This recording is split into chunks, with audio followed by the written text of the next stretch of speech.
విదేశాల్లో ఉన్న తన కుమార్తెలను కలిసేందుకు లండన్ వెళ్లాలని అనుమతి ఇవ్వాలని కోరుతూ నాంపల్లి సిబిఐ కోర్టులో పిటిషన్ వేశారు ఏపీ సీఎం జగన్ రెడ్డి. అయితే ఆయన పిటిషన్కు సిబిఐ షాక్ ఇచ్చింది. పర్యటనకు అనుమతి ఇవ్వొద్దని కౌంటర్ దాఖలు చేసింది. మే 17న లండన్కు తన సతీమణి భారతితో కలిసి వెళ్లేందుకు అనుమతి ఇవ్వాలని ఈ పిటిషన్లో పేర్కొన్నారు.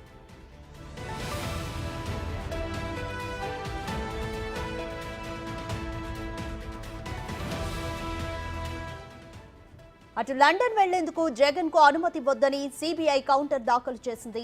ఇప్పటికే జగన్ పై 11 కేసులు విచారణ జరుగుతున్నాయని, ఈ సమయంలో విదేశాలకు వెళ్లేందుకు అనుమతి ఇవ్వడం సరైన నిర్ణయం కాదని సిబిఐ వాదించింది.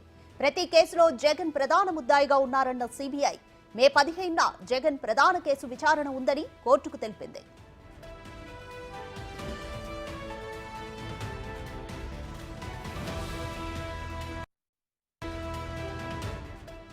అయితే గతంలో కూడా జగన్ అనేక సార్లు విదేశాలకు వెళ్లారని, కానీ ఎక్కడా కోర్టు నిబంధనలు ఉల్లంఘించలేదని కోర్టుకు తెలిపారు జగన్ తరపు న్యాయవాది.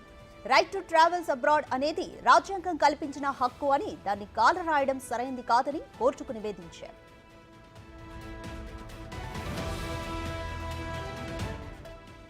ఇరుపక్షాల వాదనలు విన్న నాంపల్లి సిబిఐ కోర్టు తీర్పును ఈ నెల 14వ తేదీకి వాయిదా వేసింది.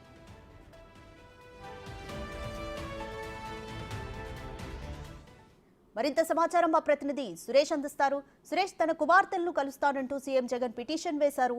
అయితే సిబిఐ దానికి కౌంటర్ వేసింది, పర్మిషన్ ఇవ్వొద్దంటూ. ఇరుపక్షాల న్యాయవాదులు ఎటువంటి వాదనలు వినిపించారు?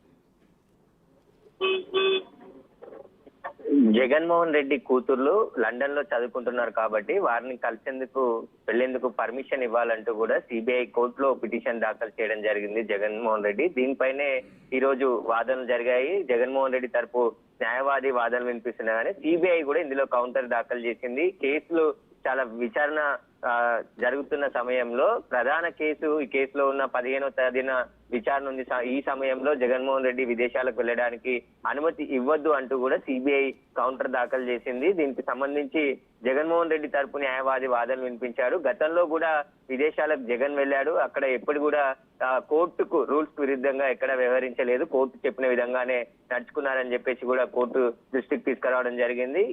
ఈసారి కూడా కూతుర్లను కలిసేందుకు విదేశాలకు వెళ్తున్నారు. ఈ మే 17 నుంచి జూన్ 1వ తేదీ వరకు అనుమతి ఇవ్వాలంటూ కూడా పిటిషన్ లో కోరారు. దీనికి సంబంధించి ఆయన అక్రమాస్తుల కేసులో అరెస్ట్ అయ్యారు కాబట్టి దానిపై షరతులతో కూడిన బెయిల్ పై ప్రస్తుతం సీఎం జగన్మోహన్ రెడ్డి ఉన్నాడు. ఆ బెయిల్ కు సంబంధించి విదేశాలకు వెళ్లాలంటే సిబిఐ కోర్టు అనుమతి తప్పనిసరి కావడంతో మళ్ళీ సిబిఐ కోర్టును పిటిషన్ వేసి కోరడం జరిగింది. కానీ ఇరు వాదనలు విన్న సిబిఐ కోర్టు విచారణ పూర్తయిన తర్వాత తీర్పును 14వ తారీఖు వాయిదా వేయడం జరిగింది. విదేశాలకు వెళ్ళడానికి అనుమతిస్తుందా లేదంటే అడ్డుకుంటుందా అనేది కూడా 14వ తారీఖు తెలుస్తుంది. Thank you Suresh.